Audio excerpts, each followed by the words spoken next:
So this one's going to end up probably being pretty quick. I watched with my kid the new Trolls movie, Trolls World Tour. And this isn't the sort of thing I normally review, but the break room is fitting for this. And also, like, I'll mention it first, I actually liked the first Trolls movie a surprising amount. I took her to see that one in the theater.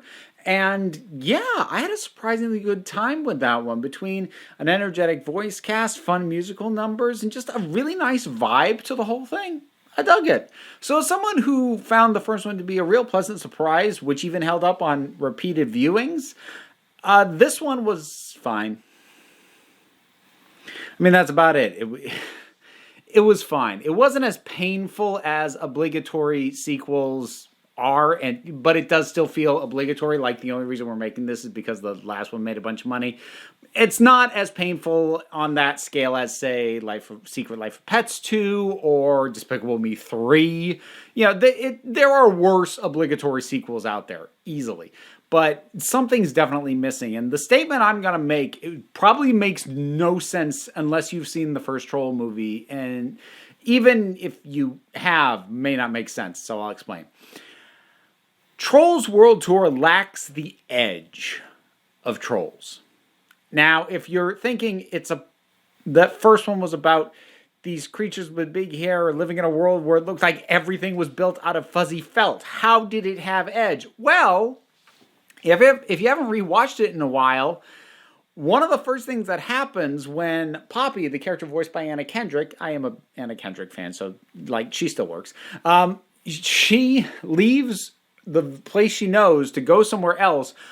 Her big peppy song gets interrupted because one of the first things she sees is a creature eat another creature, then that creature gets burnt to a crisp down to the bones, falls into a pile of ash, and that gets sucked up by something.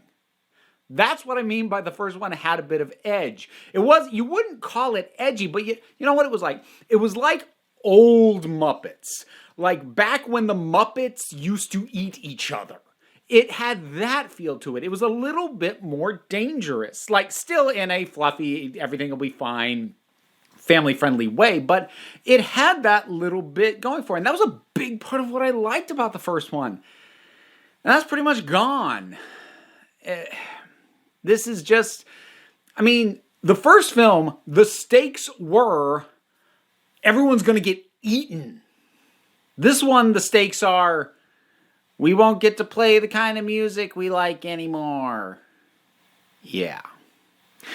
The concept is interesting enough that the different trolls have different song specialization. We find out the trolls we already knew are the pop trolls, then there's funk trolls and country trolls, and the hard rock trolls are the bad guys, main villain voiced by Rachel Bloom, who does good work as well. I like her too. So that's an interesting enough concept, but ultimately it's just one troll is trying to gather the strings that are the key to the music for the other trolls. It's very by the numbers.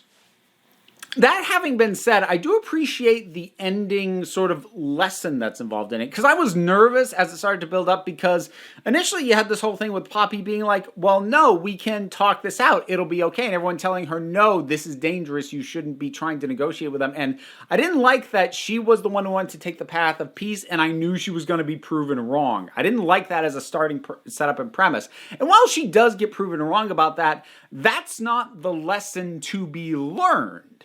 The actual lesson to be learned was that, because Poppy comes into this with the mindset of, oh, look, we're all the same. It's okay. You know, we do different, but we're all just the same. And it gets pointed out to her, no, we're not.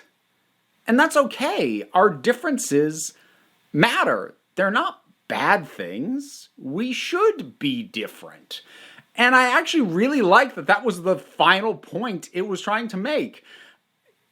Yeah. And also on a meta level, it takes the position that in the past, pop basically took over every other genre and turned it into a different form of pop, which is, yeah, that's kind of what has happened over the decades.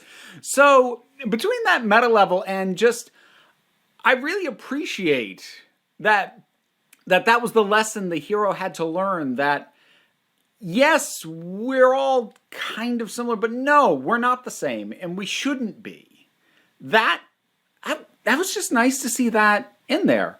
A lot of cool cameo voices. Most of them are very the epitome of cameo. They have a couple of lines and that's it. But still, the cast was kind of neat. But overall, it is the lack of that little bit of edge that I really liked from the first one that brings this one down a bit for me. That is about all I have to say about it. So this is, like I said, this is a quick review. But that's my thoughts on Trolls World Tour. Did you see it? Do you have kids? Then you probably saw it, depending on their ages. But whatever your thoughts are, drop something on down in the comments. Let's talk about it. Usual stuff, like, subscribe, hit the bell, maybe, if you want to. But, you know, you don't have to do any of that. Don't sweat it. All right? Because, like, we're laid back here. We're relaxed. And just feel free to come on back next time you need a break.